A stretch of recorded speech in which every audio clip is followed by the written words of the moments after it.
Hello students, welcome to the lecture. આજે આપણે જોઈશું substitution technique. There are two building blocks of all encryption techniques. બધી encryption ટેકનિકના બે બિલ્ડિંગ બ્લોક છે. કોઈ પણ એન્ક્રિપ્શન ટેકનિકમાં બે વસ્તુ વપરાય છે, જેમાંની એક છે સબસ્ટિટ્યુશન અને બીજું છે ટ્રાન્સપોઝિશન. તો આજે આપણે જોઈએ છીએ substitution technique. A substitution technique is one in which the letter of plain text are replaced by other letters or by other numbers or symbol. Substitution ટેકનિકમાં પ્લેન ટેક્સ્ટના જે લેટર છે બીજા લેટર દ્વારા કાં તો બીજા નંબર દ્વારા કાં તો બીજા સિમ્બોલ દ્વારા રિપ્લેસ થશે.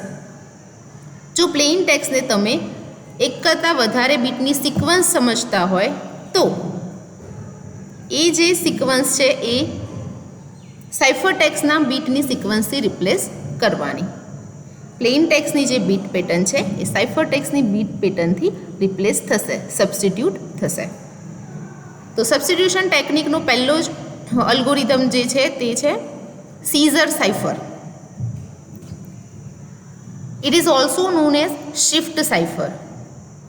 It is one of the simplest and most widely known encryption technique. It is a type of substitution cipher in which each letter in the plain text is replaced by a letter some fixed number of position down the alphabet. આ ટેકનિકમાં plane ટેક્સ્ટનો દરેક letter બીજા કોઈ લેટરથી replace થાય છે એના પછીની અમુક fix number of પોઝિશનથી. ફોર એક્ઝામ્પલ, હું 3થી શિફ્ટ કરું છું, 3થી શિફ્ટ કરું છું. મારી પાસે આલ્ફાબેટ્સ કેટલા છે? A to Z, 26 alphabet. હવે તમે ઇમેજિન કરો, એ પછી 3 પોઝિશન કયો લેટર આવે?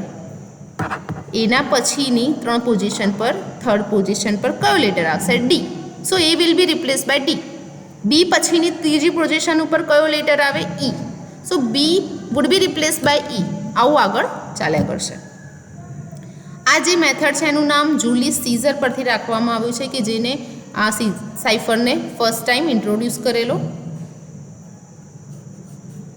અહીંયા જે ટ્રાન્સફોર્મેશન થાય છે બે આલ્ફાબેટ વચ્ચેનું, એ કેવી રીતે થશે?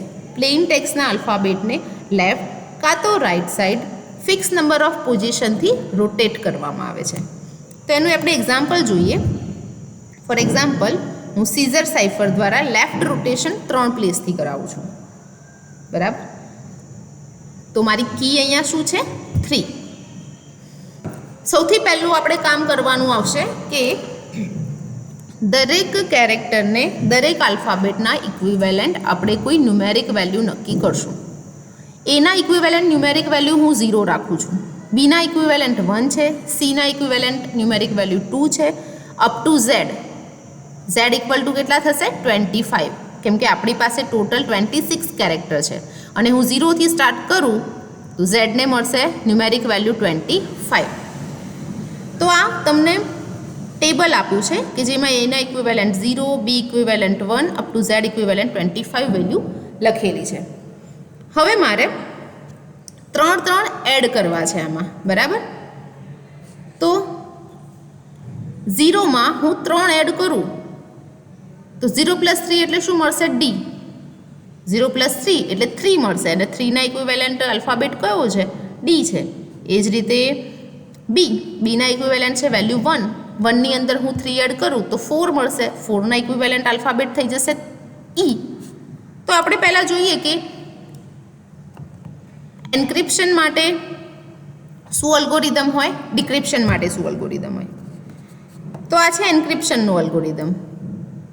EP is equal to P plus K modulo 26. EP equal to P plus K modulo 26. मतलब कि प्लेन टेक्स्ट प्लस की मोड्युलो डिविजन बाय 26 करो અને જે પણ રિમાઇન્ડર તમને મળે એ થઈ જશે તમારી સાઇફર ટેક્સ્ટ. અને એ જ રીતે ડિક્રિપ્શન માટે શું છે? Decryption of cipher text DC equal to C minus K modulo 26. Cipher text minus key value modulo 26. અહીંયા કીની વેલ્યુ શું હશે? 3. તો એપ્લાય કરીને આપણે જોઈએ એન્ક્રિપ્શન માટે P + K મોડ્યુલો 26 આ જુઓ P મતલબ મારી પ્લેન ટેક્સ્ટ A મતલબ 0 + કી કેટલી છે 3 0 + 3 મોડ્યુલો 26 કરીશ ભાગ નહીં ચાલે રિમાઇન્ડર શું મળશે મને 3 અને 3 ના ઇક્વિવેલન્ટ વેલ્યુ શું છે કેરેક્ટર D છે એ જ રીતે 1 + કી 1 + 3 + 4 1 + 3 = 4 મોડ્યુલો 26 તમે કરો તો શું મળશે તમને રિમાઇન્ડર 4 મળશે અને 4 ના ઇક્વિવેલન્ટ કેરેક્ટર શું છે E છે તો આવું અહીંયા સુધી થશે W ના ઇક્વિવેલન્ટ Z વેલ્યુ મળે ત્યાં સુધી હવે જ્યારે Xની વાત આવે Xના ઇક્વિવેલન્ટ ન્યુમેરિક વેલ્યુ કેટલી છે 23 + 3 હું કરું છું તો શું મળશે 26 અને 26 મોડ્યુલો ડિવિઝન બાય 26 કરીશ તો શું થશે રિમાઇન્ડર મને મળશે 0 અને 0 ના ઇક્વિવેલન્ટ કેરેક્ટર કયો છે A છે તો X will be replace by A એ જ રીતે Yની વાત કરીએ Yના ઇક્વિવેલન્ટ ન્યુમેરિક વેલ્યુ છે 24 + 3 27 મોડ્યુલો ડિવિઝન બાય 26 હું કરીશ તો મને રિમાઇન્ડરમાં શું મળે 1 અને 1 ના ઇક્વિવેલન્ટ આલ્ફાબેટ કયો છે B so Y will be replace by B આ રીતે એન્ક્રિપ્શન થાય છે તો હું તમને એન્ક્રિપ્શન કરીને બતાવું સપોઝ મારી પાસે આ પ્લેન ટેક્સ્ટ છે we will meet in the morning WE તો જુઓ W 22 ન્યુમેરિક વેલ્યુ છે +3 25 થયા 25 મોડ્યુલો ડિવિઝન બાય 26 કરશો ભાગ નહીં ચાલે અને તમને રિમાઇન્ડરમાં મળશે 25 ના ઇક્વિવેલન્ટ વેલ્યુ શું છે કેરેક્ટર શું છે Z છે સો